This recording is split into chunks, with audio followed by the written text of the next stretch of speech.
Hey there, this is Dan and you're watching the Salty Sea. Today I'm going to try something a little new for me, and that's going to be focusing an entire video on just one unit. This is going to be the Sylvaneth Arch Revenant, which came out after I did my deep dive guide to Sylvaneth, which was too bad because I think now it's really an integral part of that warband. So I'm really excited to just go into it now with strategy, painting, a bit of everything. And what triggered this is I've been talking a little bit with Lee lately from TableTop Skirmish Games, especially about how to do campaigns on a budget.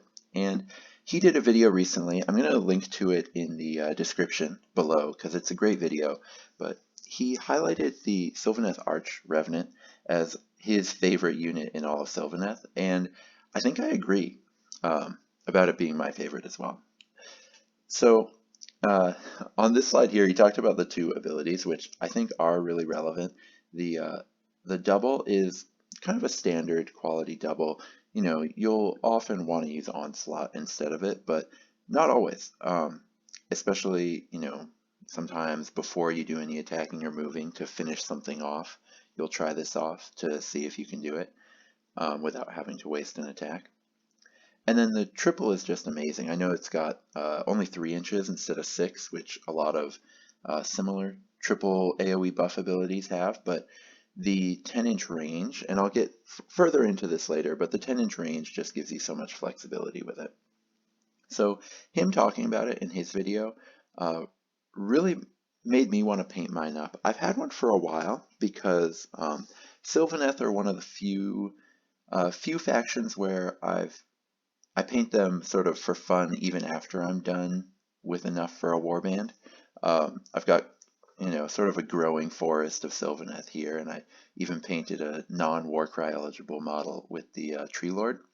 So I just really love this faction just in every way, and I also really like the scheme that I came up for it. So I've got this Arch Revenant that I've just got sitting around, and it's time to start using it. It's not painted, so I'm excited to get into that a little later.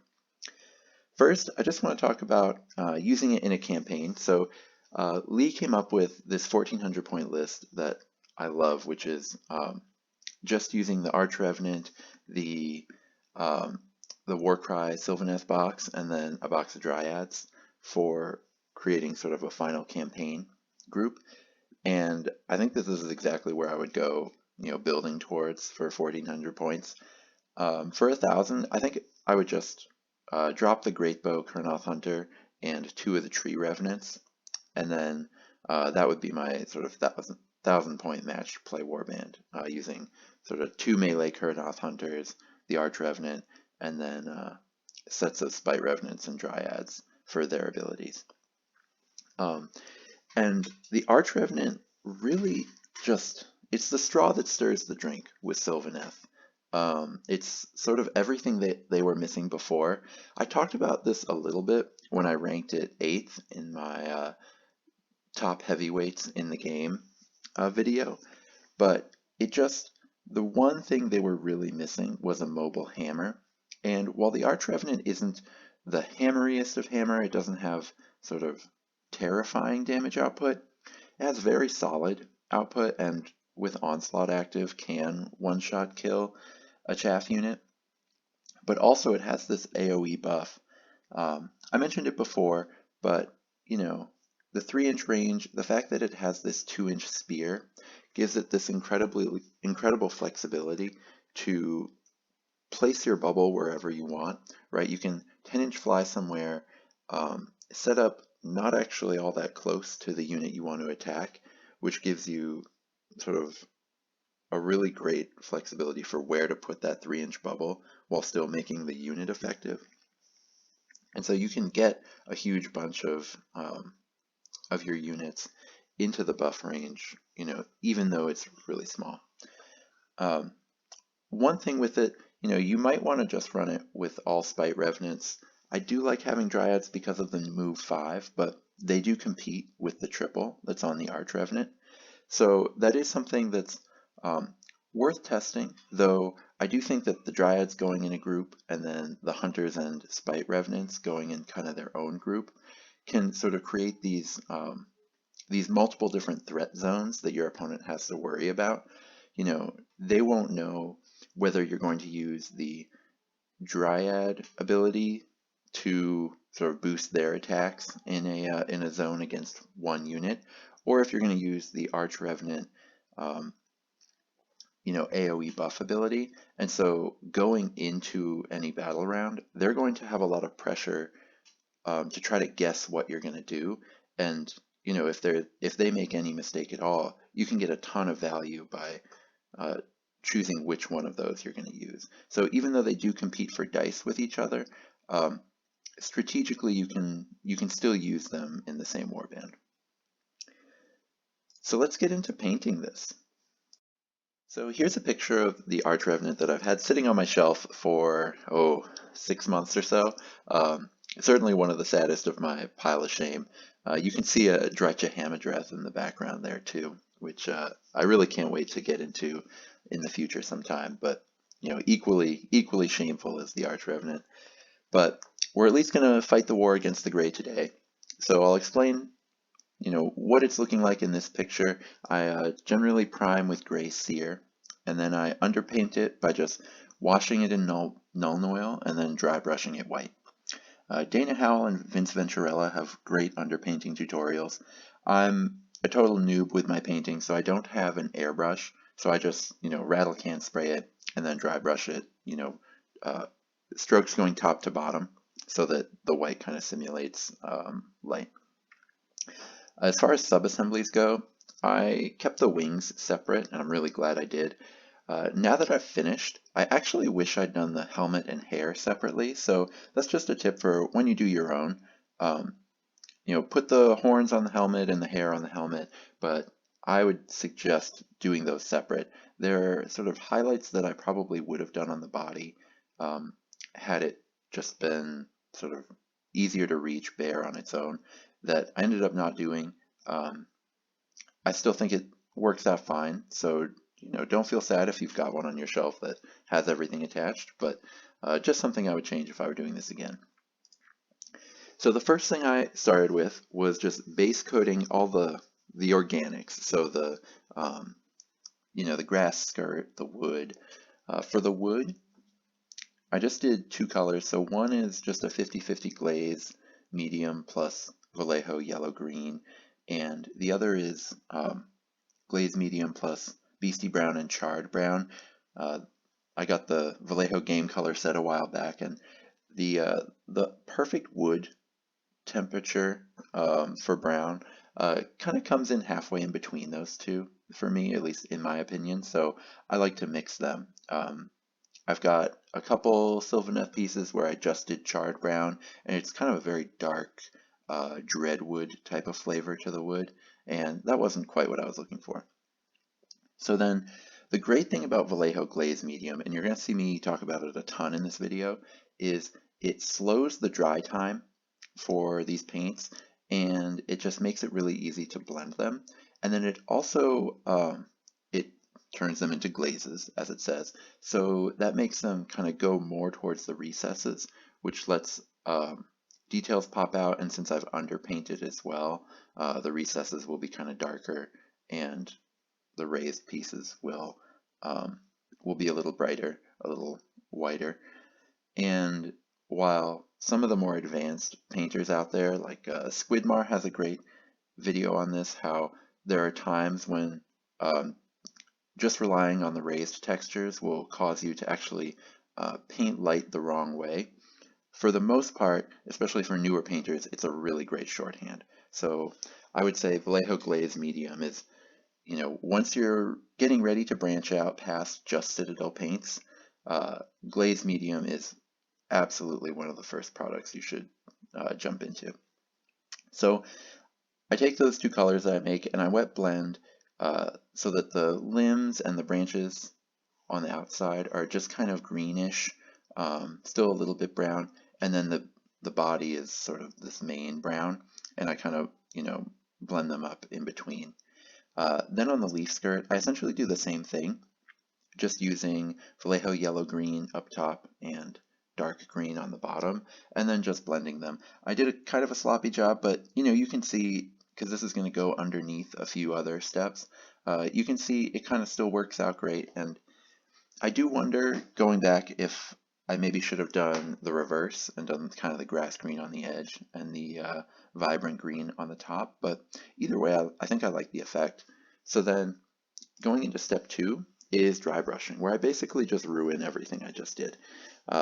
There is a method to this madness, but it does sort of come out with a product that looks kind of like it's undoing a lot of what I've done. But on all the wood, I do Vallejo Pale Sand, and then on the sort of the leaves, I do Vallejo Glacier Blue.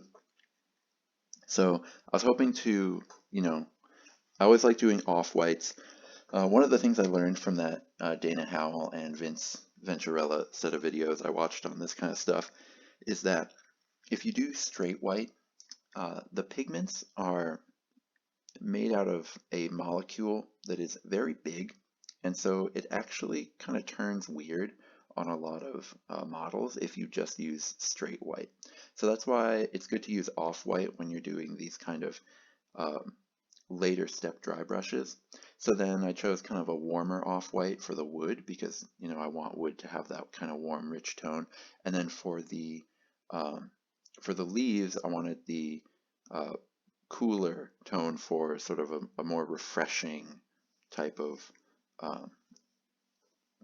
leafy tone there. So after the dry brushing to give it texture, I then just go in and wash. So wood is Seraphim Sepia almost everywhere, but camo shade, Athonian camo shade on the edges of the limbs and branches. And then the skirt is just camo shade everywhere. And I really like what this does with the skirt. You'll see me do some other stuff with the skirt later, but maybe I should have stopped right here.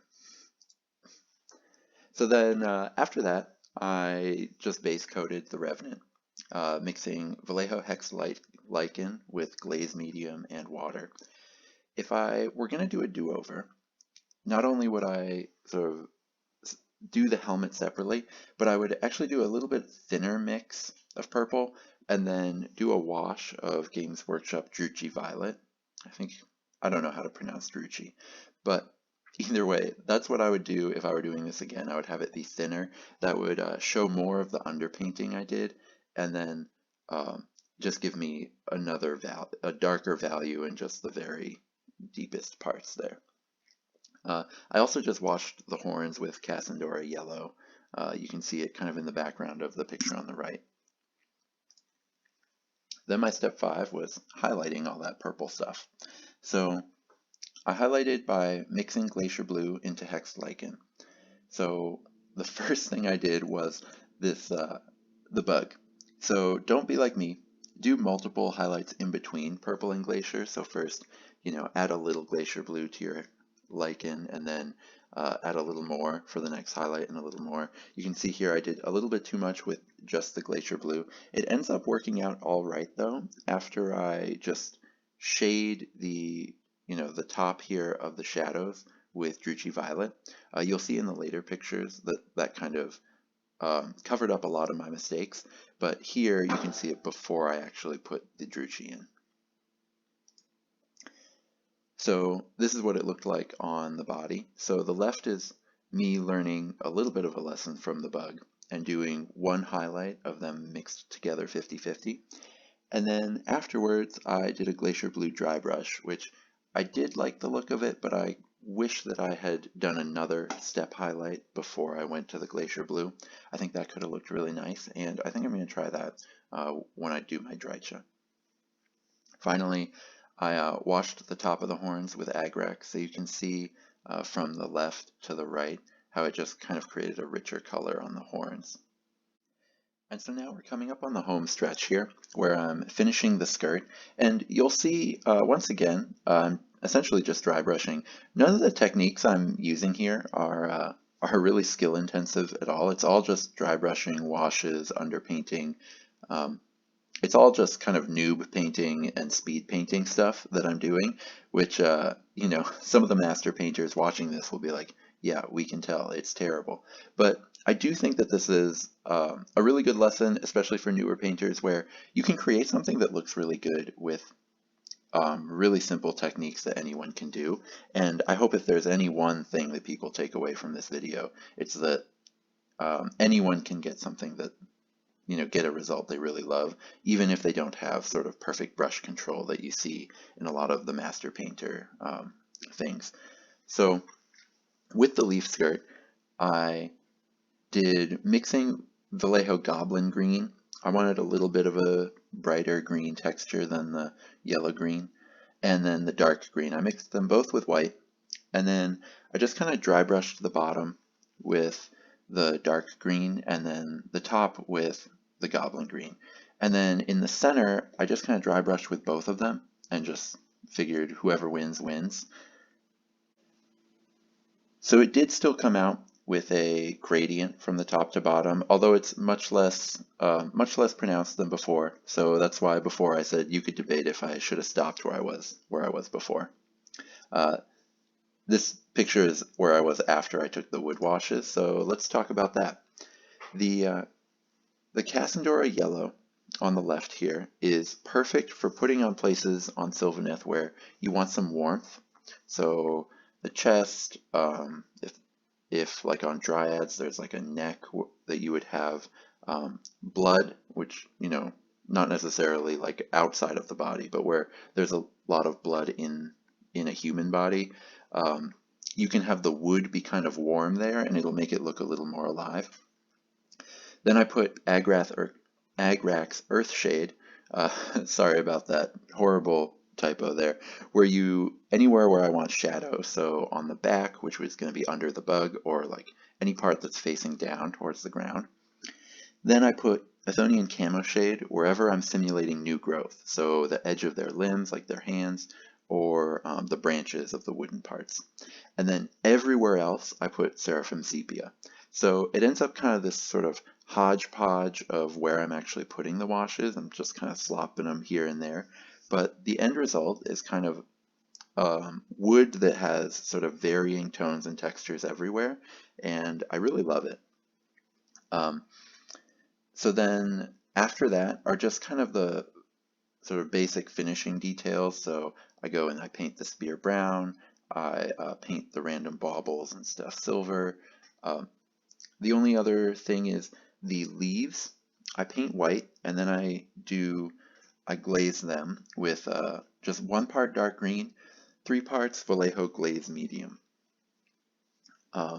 So after I paint them white, I just put that on there, and it just gives them this really bright green texture that I'll show in a later slide really soon. After that, I just paint the skull. I don't play death, so I don't have the most advanced bone recipe. There are probably other people out there you can find who are doing it really well, but I just use bone white and Seraphim Sepia. I just paint the whole thing bone white, wash it Seraphim Sepia, highlight over it bone white, and then if you're feeling fancy, or if I'm feeling fancy with something, then I just wash the shadows again with Seraphim Sepia and then highlight it again. I didn't feel that fancy on the skull since I want to be drawing attention to the miniature, the main miniature, instead of the skull. So after that, I just prepped it for basing. So I splodged some, what is it called? Vallejo Earth Texture. Splodged some of that all over the base and set that to dry. And then here are the basing materials that I use. So I painted the whole bottom beastie brown, then washed it with Agrax, then I dry brushed it goblin green, and then I just used basic Elmer's glue to glue on a couple textures that I got from Serious Play way back in the day. So Earthwood Hills and Static Grass. And voila, we're done. Here is my Sylvaneth Arch Revenant in all of her glory. Now you can tell some of the noobish places where the dry brush ended up a little chalky. That's where I talked about how I would, and specifically what I mean is on the hair and the helmet here and the shield. And so that's why if I could have it back, I would just do a couple more mixtures of the Glacier Blue and the Hex Lichen. But I still feel really good about this, and you know, the only time you ever really see it is when you get really up close. Showing it at this scale is really what shows every flaw in your miniature. I still really love the look of it in the army, and you know, I'd love to see if you've got in the comments, if you've got one, I'd love to see pictures of your Arch Revenants, and if you've got any other ideas for, you know, what I should have put in to change it, shoot me those in the comments too. I'm going to be back with more Warcry videos in the future, but until then, may all your rolls be crits. Thanks so much for watching.